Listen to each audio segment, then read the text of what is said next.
बीत जाने के बावजूद भी जो है वो नहीं कर पाए। ठीक है, जवाब जवाब लूंगा तोमर साहब से मैं, लेकिन पहले मैं उज्जवल शर्मा जी के पास चलूंगा, वरिष्ठ पत्रकार हैं। उज्जवल शर्मा जी, आप बता दीजिए, देखिए राजेश धर्मानी को मंत्रिमंडल में शामिल करना और गोमा को कांगड़ा से मंत्रिमंडल में शामिल करना, किस तरह से आप देखते हैं? कांग्रेस को इसका क्या फायदा होने वाला है लोकसभा चुनाव से पहले, और बहुत सोच समझकर एक पद जो है वो खाली रखा गया है।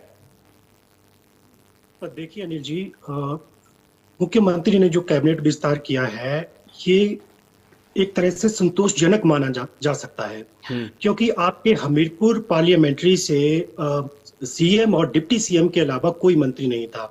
बिलासपुर से एकमात्र धर्मानी जीते थे, तो उनके लिए पहले से ही प्रेशर था। और सबसे बड़ी बात ये थी कि वो सीएम के करीबी हैं और उनमें काफी पोटेंशियल है, और 3 बार के वो एमएलए हैं, तो उनका तो पहले से तय था। दूसरी बात, यादविंदर गोमा को कहीं ना कहीं जो एक क्षेत्रीय संतुलन बिठाने की बात हो रही थी कांगड़ा डिस्ट्रिक्ट में, और जातिगत समीकरणों को भी इसमें देखा गया, तो यादविंदर गोमा का भी नाम पहले से चर्चा में था। तो कैबिनेट विस्तार में कुल मिला के कोई ऐसी नई बात, चौंकाने वाली बात नहीं सामने आई। दूसरी बात, आप जेपी नड्डा का जो गृह क्षेत्र है बिलासपुर, उसमें आपने मंत्री जो बनाए हैं, उससे निश्चित तौर पे कांग्रेस को एडवांटेज मिलने की संभावना है अगले लोकसभा इलेक्शन में, क्योंकि बिलासपुर से लंबे समय से ऐसी बात उठ रही थी। बिलासपुर भाजपा का गढ़ भी है। दूसरी बात, जो अनुराग ठाकुर हैं, उनके सरीखे जैसा अभी कोई कांग्रेस में ऐसा कैंडिडेट नहीं है, तो निश्चित तौर पे धर्मानी को इसमें कैबिनेट में लेना वो कांग्रेस इसको जो वो सुखद मान सकती है अगले लोकसभा इलेक्शन में। कांगड़ा में जहां पे अनदेखी की बात हो रही थी, 10 में से आपने अभी तक 1 ही मंत्री दिया है। शिमला में आपने 7 एमएलए पे 3 मंत्री दे दिए हैं।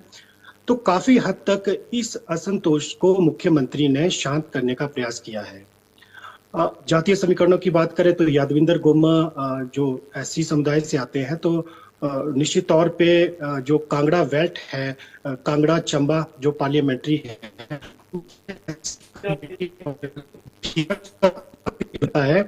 तो इसका भी लोकसभा इलेक्शन में कांग्रेस फायदा ले सकती है। रही बात कि कांगड़ा में आपने 10 मंत्री दिए हैं और अभी भी इसमें जो वो अनबैलेंस है, तो देखिए मुख्यमंत्री ने बहुत ही सूझबूझ के साथ और इसमें उन्होंने अपना एक अनुभव भी दिखाया है। जैसा कि हम देख रहे हैं कि सुखविंदर सिंह सुक्खू जी बहुत एक स्लो एंड स्टडी तरीके से और बहुत एक अनुभवी तरीके से फैसले लेते हैं, और उनकी एक दूरगामी सोच है। जैसे वो हिमाचल की बात करते हैं कि हम 5 साल में आत्मनिर्भर बनाएंगे, प्रॉस्पेरस बनाएंगे हिमाचल को।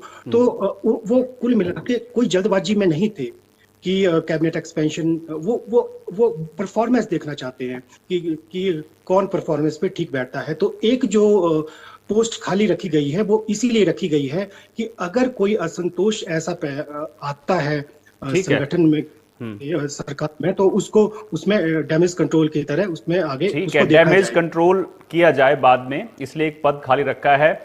जेएस तोमर जी, आपने संजय शर्मा जी को सुना होगा, वो तो साफ कह रहे हैं कि सीएम सुक्खू की राजनीतिक इच्छा जो है उस पर सवाल उठा रहे हैं और कह रहे हैं कि वीरभद्र गुट के जो लोग हैं या प्रतिभा